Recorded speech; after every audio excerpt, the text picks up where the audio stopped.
Anyone remember The Faculty with Elijah Wood and Usher and the girl from Fast and the Furious and Stokely? Love her. Don't know her real name, but I really resonated with that character. It's probably because she's emo and weird. So there was a scene where they were playing football. The team was winning against the other team because they were being infiltrated by aliens, and the song was playing in the background, and I distinctively remember this.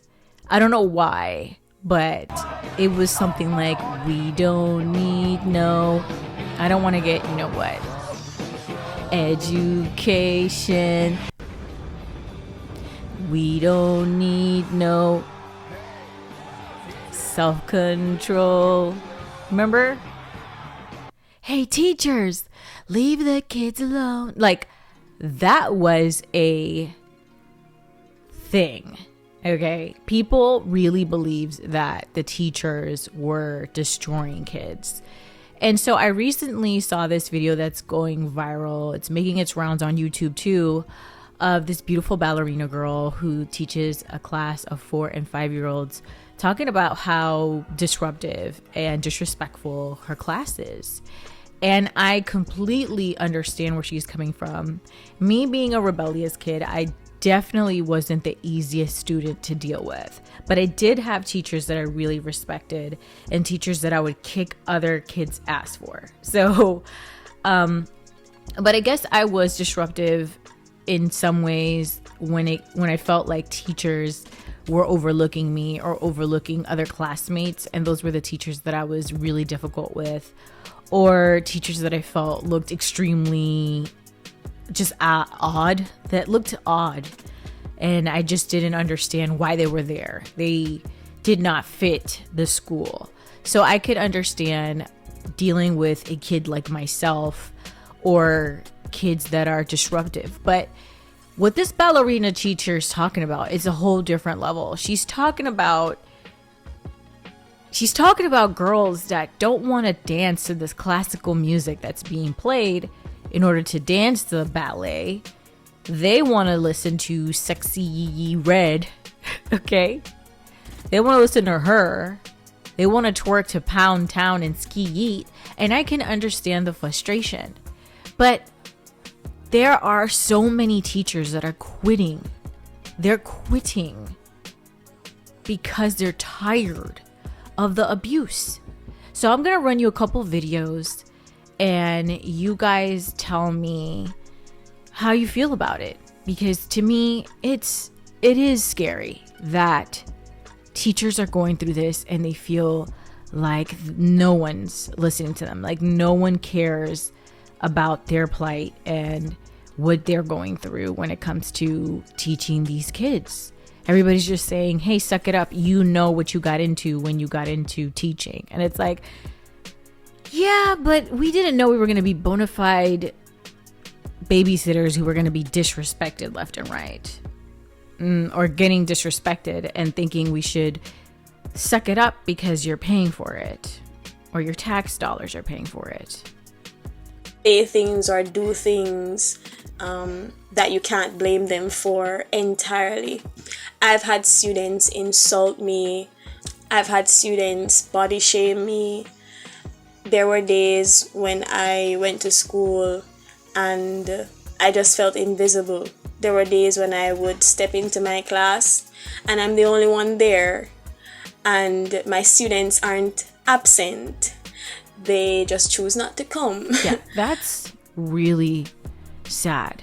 And she looks like a very young girl. And the thing about teaching, it requires a lot of stress, and the work isn't done after you get out of class. You have to go home, you have to do the paperwork, you have to do this, you have to do that.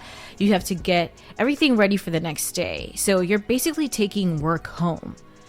And I've seen teachers age dramatically after teaching for 2-3 years. So video when I'm leaving teaching. Yeah. If you were in America and you have been paying any attention to the news the last few years, you should be pretty well versed on why so many teachers are leaving in droves. There are a whole lot of problems with the profession these days, and they make it very difficult for us to do our job well and to still have good work-life balance and mental health and all those things. What I will say, though, just to get... So there's no work-home balance. That is essential for a person to be an active member in society and in their own damn life. Again, teaching is not as easy as opening a booklet, especially when you're a good teacher and you're seeing that you're being taken for granted and the parents don't acknowledge your hard work.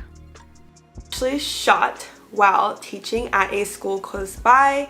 You can Google it if you know what I'm talking about, you know. But this was a school that I actually worked at a lot as a sub.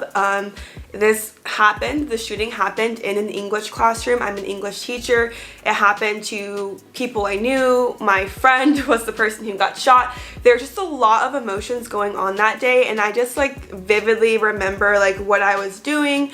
It was actually one of my students who was on his phone. He wasn't supposed to be, and he told me that there was a shooting at the school Teachers are nearby. also risking their lives. Just like students, when they go into a public school or any school, they are also risking their lives, right? Somebody could come in there and wreak havoc. But also the teachers can lose their lives in the process, either trying to save your kid or just being taken out because whoever this person coming in there is angry at everyone.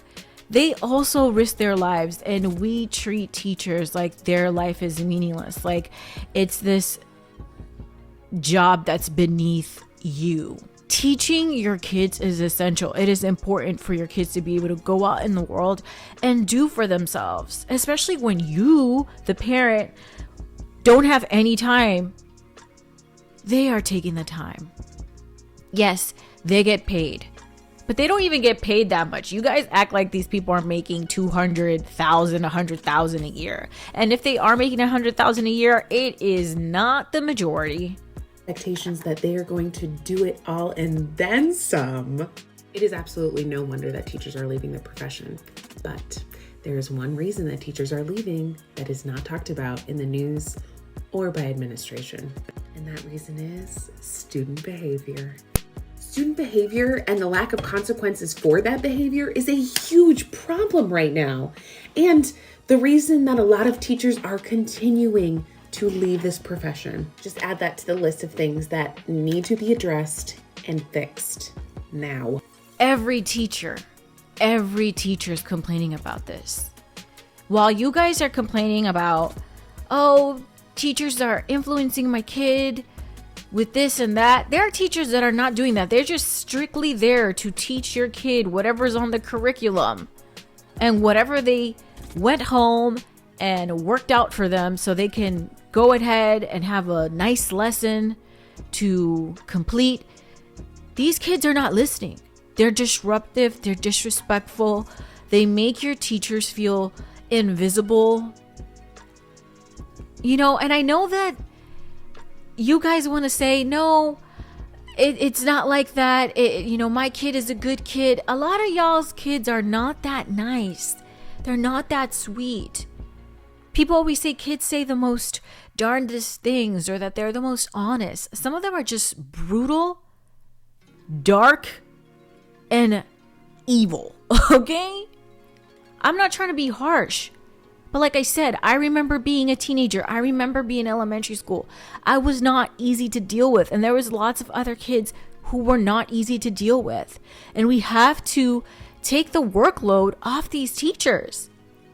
Stop depending on teachers to be your kids' parents. It is unfair. Do you really want a world with no teachers? Do you really want to be the one homeschooling your kids? Because if you guys don't want that, you'll have to teach your kids to be respectful to higher authorities.